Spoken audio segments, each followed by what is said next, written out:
कांग्रेस के SRK group द्वारा निकाली जा रही संदेश यात्रा भिवानी पहुंची। भिवानी पहुंचने पर कांग्रेस के कार्यकर्ताओं ने इस यात्रा का जोरदार स्वागत किया। इस यात्रा में पूर्व कैबिनेट मंत्री किरण चौधरी, कुमारी शैलजा, रणदीप सुरजेवाला, श्रुति चौधरी मौजूद रहे।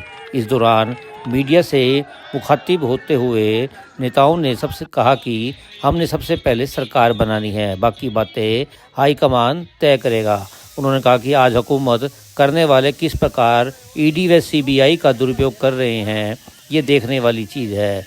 उन्होंने कहा कि बीजेपी को जब कोई पसंद नहीं आता तो ईडी का प्रयोग करते हैं और बीजेपी में शामिल हो जाए तो वह गंगा नहाए जैसा हो जाता है।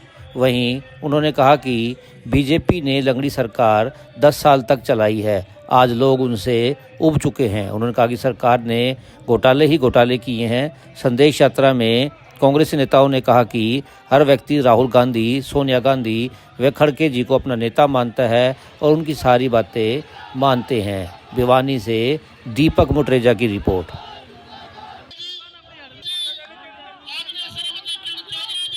75 पार करके जो हालात हुए वो 40 पे आके अटक गए और वो भी फिर लंगड़ी सरकार जो है चलाई है, जैसे वो गठबंधन करके सरकार चली है।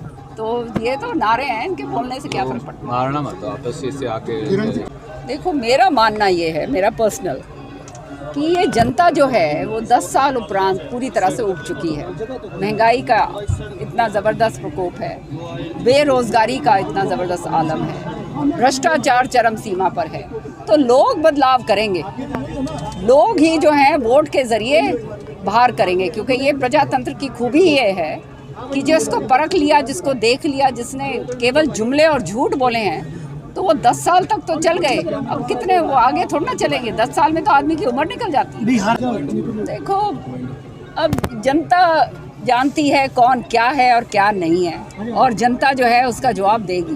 देखिए, पहले हमने चुनाव जीतना है और विकल्प कांग्रेस ही है, सरकार कांग्रेस की ही बनेगी। बाकी के मामले हाईकमान पर छोड़ने बेहतर है। यानी एसआरके हाई, मैंने कहा चाहे वो कोई भी हो, हाईकमान तय करे। देखो, ईडी का तो इस्तेमाल जिस तरह से किया जा रहा है वो सारा देश देख रहा है, दुनिया देख रही है, चाहे मीडिया के लोग हों या उद्योगपति हों या राजनीतिक हों।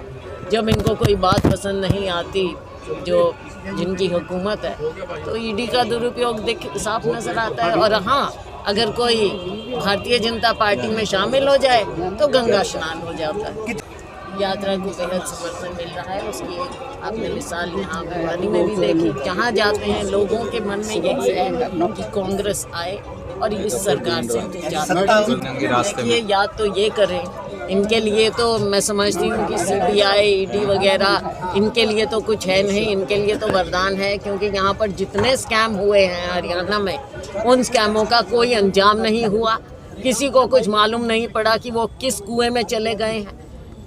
कोई स्कैम पर स्कैम, आपको मैं याद दिलाना चाहूँ, चाहे शराब घोटाला करिए, परीक्षा के घोटाले करिए, नौकरियों के घोटाले करिए, रजिस्ट्रियों के घोटाले करिए, करनाल में जो घोटाला हुआ, पालिकाओं में घोटाले हो रहे हैं, क्या क्या आपको दिखाएं, लेकिन कहीं कुछ नहीं नजर। हरियाणा में कांग्रेस की सरकार आती है तो इनकी जांच होगी और कौन लपेटे में आएगा। ये सारी चीज़ों की जांच की जाएगी। बात हरियाणा के अंदर है, ये आप सब जानते हैं। उनका ओरिजिनल कोई आदमी नहीं है। वो कोई लोकदल से पकड़ लाए, कोई कांग्रेस से पकड़ लाए, कोई आम आदमी पार्टी से पकड़ लाए, कोई कम्युनिस्ट पार्टी से पकड़ लाए।